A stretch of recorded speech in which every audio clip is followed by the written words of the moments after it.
You are not alone. If you or someone you know is struggling, help is available. Call or text 988, the Suicide and Crisis Lifeline. It's free, confidential, and available 24/7. You're not alone, and you matter. A sincere thank you to the Brown family. Hey everyone, welcome back to my take on reality. Today's video is going to be a little different. No deep dives, no breakdowns, no critiques.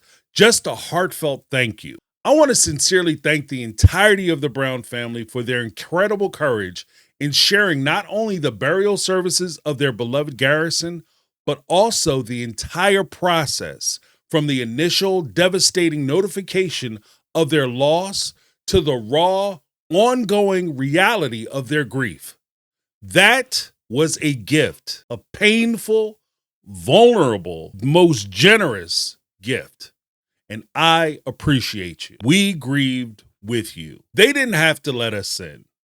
They didn't have to show us the tears, the stories, the silence, or the sorrow, but they did. And because of that, we as an audience and as spectators were allowed to grieve with them. And that was invaluable to us. Now, let me be absolutely clear. Our sense of loss as fans is merely spittle in comparison to the ocean of their grief. But for those of us who have followed this family for years, since episode 1, season 1, first day 1, and especially for those of us who still carry the torch for the OG-13, it felt like we too suffered a terrible loss, opening the door to difficult conversations. One of the most profound things the Brown family gave us by sharing Garrison's passing wasn't just visibility into their grief. It was permission. Permission to talk about the things we usually bury beneath small talk and smiling selfies.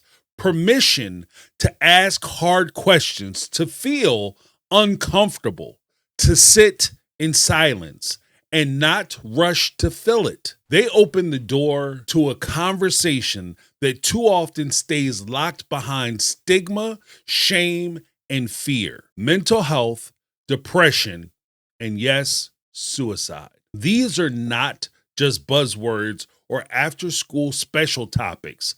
These are real-life experiences that affect real people, people we know, people we love, and sometimes people we are. What the family shared, what Janelle in particular shared, was heartbreaking, but also incredibly brave. To hear a mother say that she noticed something was wrong, that she tried to reach out, but that she didn't know the extent of it. That's a reality so many families live with after a loss like this.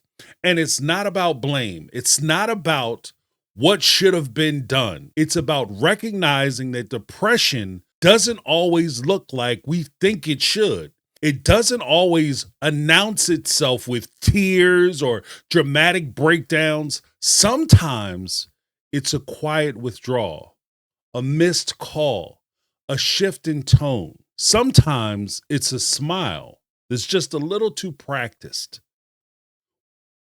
We live in a culture that still romanticizes suffering in silence, that praises people for pushing through or being strong as if vulnerability is some kind of weakness and asking for help is some kind of huge failure. It's not.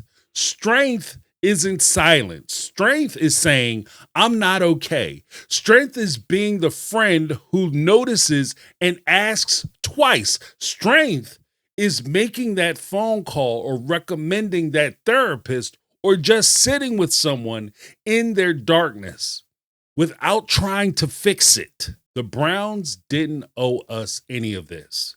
They could have grieved privately behind closed doors and no one would have blamed them. Certainly not I. But by choosing to share, they gave us a mirror. And in that reflection, many of us saw ourselves, our loved ones, our losses, and maybe even our unspoken fears. And now, because of that choice, we can choose differently too. We can talk more openly. We can ask harder questions. we can reach out more often and sooner. Let this be a wake-up call, not just a whisper. Love loudly, forgive quickly, remember deeply. We were reminded of one of life's hardest, most uncomfortable truths. Time is fleeting. It doesn't pause for our pain, and it doesn't wait for us to get around to that apology, that hug, that overdue visit, or that conversation that we've been putting off. Garrison's passing confronted us with fragility of life, not in a philosophical way, but in a very real, gut-punching, wake up at 3 a.m. thinking about it type of way. It showed us that tomorrow isn't promised, that the people we love aren't permanent fixtures in our lives. They are gifts, temporary ones.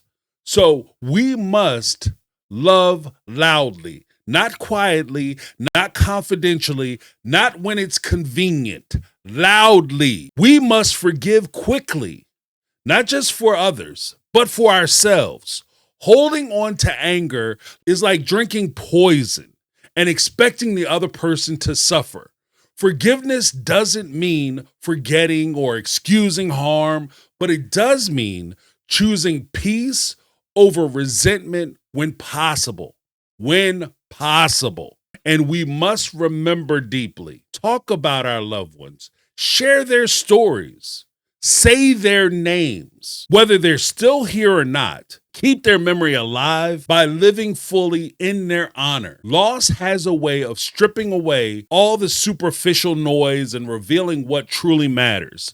Connection, compassion, time well spent, words said, memories shared. We don't need to be perfect. We just need to be present. A postseason special, saying goodbye. If you've been watching Sister Wives for any length of time, you know this show has had its fair share of drama, edits, tension, and emotional gymnastics. But these last few episodes were different. They weren't just part of the show. They felt like the end of something much bigger. The network didn't roll this out like a typical reality TV content premise. This was a tribute, a raw, unfiltered, behind-the-curtain moment that felt more like a documentary than a storyline. For once, the camera didn't feel like a barrier between us and the family. It felt like a bridge. We watched the family cry and the parents cry and laugh through tears. It was amazing. We heard from Cody and Janelle, their kids, and the rest of the family in ways that were stripped of pretense. There was no producer-driven narrative here, just a family in mourning, trying to make sense of the unimaginable. And to be honest, it was one of the most human moments the series has ever captured. TLC handled it with grace and restraint, and I give them a lot of credit for that because I'm very surprised, but pleasantly surprised.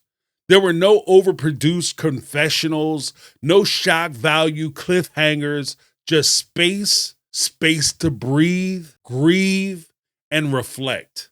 And in doing so, they gave us space too. Space to realize this wasn't just a season finale. It was a life finale. The pain, irreversible loss of a young man who meant so much to his family and to so many viewers who watched him grow up. So this was the unofficial postseason special. It was also the realest goodbye we've seen. A line in the sand where the show, the family, and the audience all had to take a collective breath and recognize that nothing will ever be the same from this point moving forward. Not for them, and certainly not for us. From family to individuals. As we close this chapter with Garrison's memorial, we're also turning the page on the Brown family as we once knew them. What was once a polygamous unit with 18 children and 4 wives is now a constellation of individual lives, each navigating their own path. Mary is stepping into her own life in Padawan, Utah, reclaiming her voice and her independence. Christine, along with her husband David, is thriving in a very public and joyful love story in Lehigh. Janelle is cultivating peace, purpose, and literal crops out on her North Carolina farm. And Cody and Robin, well, they remain together, still navigating public perception and fan criticism, trying to make sense of what their role is now in the larger Sister Wives narrative. And will they continue to have a job?